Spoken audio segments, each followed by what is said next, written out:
Om Shanti. Good morning. 25 जुलाई 2022। मीठे मीठे बाबा की मीठी मीठी मुरली का मीठा मीठा मनन हम सब फरिश्ते मिलकर बाप दादा के साथ करते हैं। बाप दादा सामने संदली पर बैठे हैं और हम सब फरिश्ते बाप दादा के सामने बैठे हैं। बाप दादा दृष्टि दे रहे हैं और अपना वरदानी हाथ मेरे मस्तक पर रख रहे हैं और मुझे स्मृति का तिलक लगा रहे हैं। और बाबा ने मेरे सिर पर हाथ रखा और मुझे वरदान दिया, बच्चे सफल स्वराज्य अधिकारी भव। बच्चे सफल स्वराज्य अधिकारी भव। बाबा बोले, आज की मुरली से क्या शिक्षाएं ली? मीठे बाबा, आज तो आपने सारी मुरली पवित्रता पर चलाई और जब तक मैं आत्मा अपनी कर्म इंद्रियों पर राज्य नहीं करूंगी, स्वयं राज्य अधिकारी नहीं बनूंगी, तब तक मैं फिर सतयुग में कैसे राजा बनूंगी? और बाबा, आज आपने बताया कि बंधन रखना है किससे? सिर्फ एक बाप से। आज आपने भक्ति मार्ग का फैशन भी बताया और राखी के त्योहार का महत्व भी बताया। बाबा, आज आपने मीठे बच्चे में कहा कि मीठे बच्चे पवित्रता का कंगन बांधो तो तुम्हें राज तिलक मिल जाएगा। पावन बनने की प्रतिज्ञा करो। संगम पर बाबा ने आते ही हमें पहला पाठ पक्का कराया कि बच्चे, तुम देह नहीं आत्मा हो और जितना आत्म अभिमानी बनने की प्रैक्टिस करेंगे उतना पावन बनते जाएंगे और जितना पावन बनेंगे उतना हमें बाबा राज तिलक देगा। राज तिलक देगा अर्थात ऊंचा राज्य भाग्य देगा, महाराजा महारानी बनाएगा। बस करना क्या? इस संगम पर पावन बनने की प्रतिज्ञा करनी है। पावन बनना क्या? एक सिर्फ ब्रह्मचारी का पालन नहीं करना। पावन बनना अर्थात मनसा वाचा कर्मणा दृष्टि वृत्ति कृति एक एक संकल्प मेरा पावन हो जाए। किसी को मैं दुख तो नहीं दे रही, मैं जोर से हंस तो नहीं रही। कब मुझे गंभीरता का गुण धारण करना है, कब हर्षित मुख बनना है, कब रमणीक बात करनी है, हर एक चीज का बैलेंस बनाकर। तो ये मैंने क्या प्रतिज्ञा की है? मैं आत्मा बाबा से पूरी पूरी प्रतिज्ञा करती हूं कि मुझे बाबा पूरा पूरा पावन बनना है, मनसा वाचा कर्मणा दृष्टि वृत्ति कृति। इसके लिए रोज बाबा कहता है ना, चाट दो, दरबार लगाओ। तो अपनी कर्म इंद्रियों की दरबार लगानी है। दिन में एक बार दो बार, कम से कम एक बार तो जरूर लगाओ। ज्यादा से ज्यादा कितनी बार लगाओ? सबसे पहली कर्म इंद्री आंखें। हे आंखें, तूने सबको आत्मा देखा है, शरीर तो नहीं देखा। मुख, तूने सबके साथ मीठा बोला है। जुबान का स्वाद, ज्यादा स्वाद के चक्कर में तो नहीं हुआ। कानों ने कुछ गलत तो नहीं सुना। अगर सुना है तो उसके लिए क्या सजा है? आंखों ने गलत देखा तो उसके लिए क्या सजा है? मुख ने कुछ गलत बोला तो उसके लिए क्या सजा है? ये हाथों ने कैसे कर्म किया है? पैर कैसे चल रहे हैं? मेरी स्किन क्या कर रही है? क्योंकि मैं कौन हूं? मैं आत्मा हूं। तो मैं आत्मा संपूर्ण पवित्र थी परम धाम में। मेरा स्वधर्म ही शांत था और पवित्र थे, सर्व शक्तियों और सर्व गुणों से भरपूर थी। अब मैं यहाँ जन्म लेते लेते अब मैं नीचे उतरी हूँ, अब बाबा मुझे फिर से अपने साथ वापस ले जा रहा वैसे बना के, तो मुझे पवित्रता का कंगन बांधना ही है। बाबा मुझे पवित्रता का कंगन बांध रहे हैं। फिर आज बाबा ने कहा प्रश्न में, तुम बच्चों को अभी किस बंधन में बंधना है। बाबा रोज कहता है कि सारे बंधन तोड़ दो और संबंध में आ जाओ। आज बाबा कह रहा है किस एक बंधन में बंधना है, किस बंधन में। और वो बंधन है बाप को याद करने का बंधन। जब इस बंधन में बंध गए ना, सारे बंधन अपने आप खत्म, सब संबंध हो जाएंगे सतयुग के। तो इस बंधन में हमें फायदा क्या क्या है। बाबा ने बताया कि इस बंधन में बंधने से ही तुम्हारे सारे सब विक्रम विनाश होंगे और आगे कोई विक्रम होंगे ही नहीं। जब एक बाबा से बंधन बंध जाएगा ना, बाबा की याद में रहूंगी मैं आत्मा, तो मेरे सारे विक्रम पिछले भी समाप्त और आगे कोई विक्रम बनेंगे नहीं और मैं आत्मा पावन बनती जाऊंगी। तो कितना अच्छा बंधन है। ये बंधन तो सबको बांधना है, एक बाबा की याद में रहना है, बाबा की श्रीमत पर चलना है, सबसे अच्छा बंधन है। फिर बाबा आज आपने दूसरा प्रश्न भी पूछा कि भक्ति मार्ग का फैशन क्या है, और आपने बताया बर्थडे जयंती आदि मनाना ये भक्ति मार्ग का फैशन है। बाबा ने कहा इससे ना कोई फायदा कुछ भी नहीं, क्योंकि अब बाबा ने कहा कि जो आज की तारीख में जो बर्थडे मनाते हैं ना, वो उसमें कितनी फजूल खर्ची करते हैं, कितना शोशेबाजी करते हैं। तो ऐसा बर्थडे नहीं मनाना, जयंती नहीं मनानी। जयंती मनानी है तो सच्ची सच्ची एक शिव जयंती मनानी है, उसको पहचानना है। शिव का बर्थडे सो मेरा बर्थडे, मैंने शिव को जान लिया। शिव जयंती पे ही, शिव जयंती धूमधाम से मनाओ, भगवान का बर्थडे, और उसी दिन मेरा भी बर्थडे हो गया। तो बाप का बर्थडे सो बच्चों का बर्थडे। तो बाबा ने कहा उसको यथार्थ रीति जानते भी नहीं है, जयंती को भी। तो यथार्थ रीति जानकर जब शिव जयंती मनाएंगे तो उसमें आनंद आएगा, उससे आत्मा संतुष्ट होगी, आत्मा को शक्ति मिलेगी कि मैं भगवान का बर्थडे मना रही हूं। तो बाबा तो कई बार मुरलियों में कहता है जो अलौकिक बर्थडे मनाओ, लौकिक भूल जाओ। फिर बाबा आज आपने गीत चलाया, तू प्यार का सागर है। गीत में तो है तेरी एक बूंद के प्यासे हैं, अब बाबा तो हमें भर भर के ज्ञान अमृत पिला रहा है।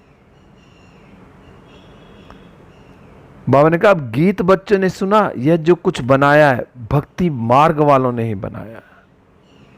बाबा ने कहा जब भारत श्रेष्ठाचारी पूज्य था ना, कोई भी भक्ति मार्ग का चिन्ह नहीं था, क्योंकि सतयुग में कोई भक्ति थी नहीं, सतयुग त्रेता में कोई भक्ति नहीं थी, क्योंकि वहां किसी को याद करने की जरूरत नहीं वहां, क्योंकि सारे वहां क्या थे, देही अभिमानी थे, आत्म अभिमानी थे। तो बाबा ने कहा गीत में तो पहले पहले ना तू प्यार का सागर है, जब एक बूंद पिलाते हैं तब हम यहां से पावन दुनिया में चले जाते हैं। बाबा ने कहा परंतु प्यार पिलाया नहीं जाता, प्यार तो किया जाता है और ज्ञान अमृत पिलाते हैं। अब बाबा संगम पर आकर हमें क्या कर रहे हैं? प्यार कर रहे हैं और ज्ञान अमृत पिला रहे हैं। तो मैं आत्मा कितना बाबा से प्यार लूट रही हूं, कितना ज्ञान अमृत पी रही हूं। और उस ज्ञान अमृत को पीने के बाद, बाबा से प्यार लूटने के बाद, मैं अपने आप को कितना चेंज अनुभव करती हूं, मेरे में कितना चेंज आया है। आज तो बाबा ने सारी मुरली पवित्रता पे चलाई कि बाबा को याद करना है, पावन बनना है। राखी के ऊपर सारा समझाया कि दुनिया में तो पहले क्या था, शुरू शुरू में तो ब्राह्मण जाते थे, घर घर में जाके राखी बांधते थे, एक जैसी राखी। क्या होता था? वो धागा सा लाल वाला धागा होता था, मोली बोलते थे, रोली बोलते थे, तो उसको बांधते थे। और फिर बांधने के बदले कोई 1 पैसा दे देता था, कोई 1 आना दे देता, कोई रईस 1 रुपया भी दे देता था। बहुत पहले की बात। तो आज बाबा ने राखी का सच्चा सच्चा अर्थ बताया कि कौन माताएं कैसे राखी बांधती हैं, कौन बहनें कैसे राखी बांधती हैं, सारा बाबा ने आज क्लियर किया। बाबा ने कहा जो सतयुग में लक्ष्मी नारायण राज्य भाग्य मिला जिनको, वो कैसे मिला? वो इस संगम पर बाबा से कितना उन्होंने क्या क्या लिया, संगम पर कितना पुरुषार्थ किया, कितना राजयोग सीखा, कितने पवित्र बने। क्योंकि इस समय संगम पर उन्होंने पवित्रता का कंगन बांधा। बाबा ने आकर उन्हें पवित्रता का कंगन बांधा। बाबा यही कह रहे हैं कि तुम पवित्र बनो तो तुम्हें राज तिलक मिलेगा। ये सारी बातें कब की हैं? संगम पर आके बाबा ने बताया।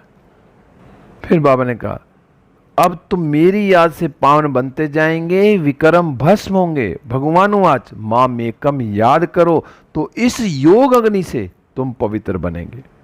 जितना बाबा को याद करेंगे, योग लगाएंगे, उस योग अग्नि से तुम्हारे क्या होंगे? पवित्र भी बनेंगे और विक्रम भी भस्म होंगे। तो जितना ज्यादा से ज्यादा मैं आत्मा परम धाम में टिकूंगी, बिंदी बन बिंदी बाप को याद करूंगी, और बिंदी से शक्तिशाली किरणें शिव बाबा से ज्वालामुखी किरणें मुझ पर आ रही हैं और मेरे सारे विकर्म भस्म हो रहे हैं, पाप भस्म हो रहे हैं। मैं एक शुद्ध पवित्र आत्मा बनती जा रही हूं।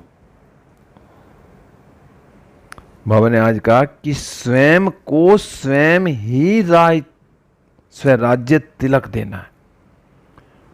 स्वयं को स्वयं ही स्वराज्य तिलक देना है। तो मैं आत्मा अपनी कर्म इंद्रियों पर राज्य कर रही हूं। सारे विश्व पर राज्य करने के लिए बहुत कुछ सीखना पड़ेगा, और अपने ऊपर स्वराज्य अधिकारी बनने के लिए, अपने ऊपर स्वराज्य करने के लिए बस थोड़ा कुछ करना, सिर्फ अपनी कर्म इंद्रियों को कंट्रोल करना। जब मैंने अपनी कर्म इंद्रियों को कंट्रोल कर लिया तो मैं फिर औरों पर भी राज्य कर सकूंगा। और अब कमल फूल समान बनना है। तो मैं आत्मा घर गृहस्थ व्यवहार में रहते कमल फूल समान पवित्र हूं। क्योंकि बाबा ने कहा कमल फूल समान रहना है। तो कमल फूल क्या होता है? कीचड़ में रह के न्यारा और प्यारा रहता है। तो मैं आत्मा न्यारी प्यारी हूं, सबके बीच में रहती हुई, सबका को सहयोग देती हुई मैं न्यारी प्यारी हूं, सबसे स्नेह करती हुई मैं न्यारी प्यारी हूं। फिर आज बाबा ने वरदान दिया, सफल स्वराज्य अधिकारी भव। बाबा ने कहा नॉलेज की शक्ति द्वारा कर्म इंद्रियों पर शासन करने वाले सफल स्वराज्य अधिकारी भव। अब बाबा ने संगम पर आकर हमें कितनी नॉलेज दे दी। आदि मध्य अंत का राज बता दिया, तीनों काल बता दिए। तो उस नॉलेज के आधार पर ही मैं अपनी कर्म इंद्रियों पर शासन कर रही हूं। मेरी एक एक कर्म इंद्री मेरे हिसाब से चल रही है।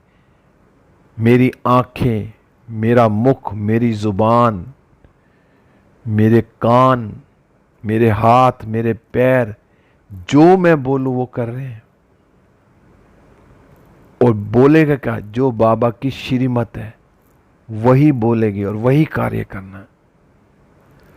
तो बाबा ने यही कहा कि जो ना रोज अपने सहयोगी सर्व कर्मचारियों की राज्य दरबार लगाओ और चेक करो कि कोई भी कर्मेंद्री व कर्मचारी से बार बार गलती तो नहीं होती है। ये सारे मेरे सहयोगी हैं, कर्मचारी भी हैं और मेरे सहयोगी हैं, मेरे कंपनी के स्टाफ के मेंबर हैं।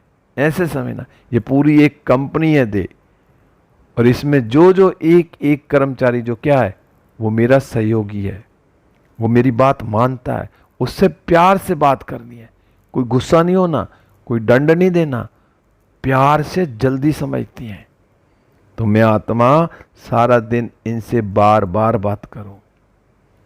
बाबा ने कहा क्योंकि गलत कार्य करते करते संस्कार पक्के हो जाते हैं। अगर कोई भी एक आत्मा कोई बार बार कार्य करती है तो वो संस्कार बन जाते हैं, और संस्कार पक्के हो जाते हैं, फिर संस्कारों पर ध्यान नहीं देते। तो बाबा ने कहा इसलिए नॉलेज की शक्ति से चेक करने के साथ साथ चेंज कर दो। अब संस्कार जो गलत है उनको चेंज भी करना, क्यों? नॉलेज की दे दी बाबा ने। अब नॉलेज की शक्ति से चेक करने के साथ साथ चेंज भी करने, तब कहेंगे सफल स्वराज्य अधिकारी। अगर चेक चेंज, बाबा ने कहा आएगी परिस्थिति, लेकिन मैं हर परिस्थिति में चेक करूं और उसको चेंज करूं। Check change, check change. जब ये आदत हो जाएगी, चेक करूंगी और चेंज करूंगी, तो मैं फिर क्या हो जाऊंगी? स्वराज्य अधिकारी, सफलता मिलेगी मुझे। बाबा ने कहा ऐसे स्वराज्य चलाने में जो सफल रहते हैं उनसे संपर्क में आने वाली सर्व आत्माएं संतुष्ट रहती हैं, वे सर्व की शुक्रिया के पात्र बन जाते हैं। अब जो आत्माएं जब अपने ऊपर स्वराज्य करते हैं तो उसको चलाने में सफल होते हैं, तो उनसे क्या है, जो आसपास के संपर्क में आने वाली आत्माएं ना वो संतुष्ट हो जाती है, और फिर वो जो और आसपास वाली हैं तो वो आत्माएं उस आत्मा का शुक्रिया के पात्र बनती है कि ये आत्मा बहुत अच्छी है, शुक्रिया शुक्रिया। फिर बाबा ने आज स्लोगन में कहा हर समय करण करावनहार बाबा याद रहे तो मैं पन का अभिमान आ नहीं सकता। बाबा करा रहा है, सब कुछ बाबा का है, तन मन धन समय श्वास संकल्प सब कुछ बाबा का है, बाबा करा रहा है। बाबा का घर, बाबा के बच्चे, बाबा की गाड़ी, बाबा की कंपनी, सारा दिन यही संकल्प चले। मैं कौन हूं? मैं तो अवतरित हुआ हूं फरिश्ता। कहीं भी जाएं, कोई पुराने राजमहल को देखने जाएं, वहां राजा के कपड़े भी होंगे, आज दीदी बता रहे थे कपड़े भी होंगे और तलवारें भी लटकी होंगी, तो क्या कहेंगे? ये राजा के कपड़े हैं, ये राजा का पलंग है, ये राजा की कुर्सी है, ये राजा का ये है, ऐसे ऐसे राजा करता था। तो ऐसे ही मैं फरिश्ता आया हूं नीचे उतर के, मैं आत्मा फरिश्ता रूप में यहाँ आई हूं। बाबा ने मुझे फरिश्ता की ड्रेस पहना दी है और यहाँ आके मैं देख रही हूं, सब कुछ देखते हुए भी मेरा कुछ नहीं, सब कुछ बाबा का है। ये बाबा का, ये बाबा का फोन, बाबा का गाड़ी, बाबा की स्कूटर गाड़ी की, कंपनी गाड़ी बाबा की, सब कुछ बाबा का। बस बाबा ने यूज कराया और फिर बस आई, यूज किया और फिर सब कुछ है बाबा का। तो बाबा ने कहा हर समय करण करावनहार बाबा याद रहेगा। फिर क्या है, जब हम ये कहेंगे तो हमें बाबा भी याद रहेगा, और जब बाबा याद रहेगा तो मैंपन का अभिमान ही खत्म हो जाएगा। जब सब कुछ बाबा का है, मेरा कुछ है ही नहीं है, और बाबा याद है तो मेरा कुछ नहीं, सब कुछ बाबा का। ओम शांति। तो आज बाबा ने क्या किया? हमें कंगन बांधा पवित्रता का, तो मैं उस कंगन को सदा बांध के रखूं। अब हम सब फरिश्ते उड़ चले विश्व ग्लोब पर, बाबा की किरणें मुझ पर आ रही हैं और मुझसे सारे विश्व में फैल रही हैं। सारा विश्व सुख शांति आनंद प्रेम और पवित्रता से भरपूर होता जा रहा है। बाबा की किरणें मुझ पर आ रही हैं और मुझसे सारे विश्व की आत्माओं पर जा रही हैं। प्रकृति के पांचों तत्वों पर, पशु पक्षी जीव जंतु सब पर जा रही है। सब आत्माएं संतुष्ट हो रही हैं, सब सतो प्रधान होती जा रही हैं। अब मैं फरिश्ता बाबा के साथ वापस सूक्ष्म वतन में बाबा से दृष्टि लेते हुए वरदानों से भरपूर होते हुए वापस इस देह रूपी मंदिर में हूँ। ओम शांति, ओम शांति, ओम शांति। शुक्रिया बाबा, शुक्रिया बाबा, सब आत्माओं का शुक्रिया।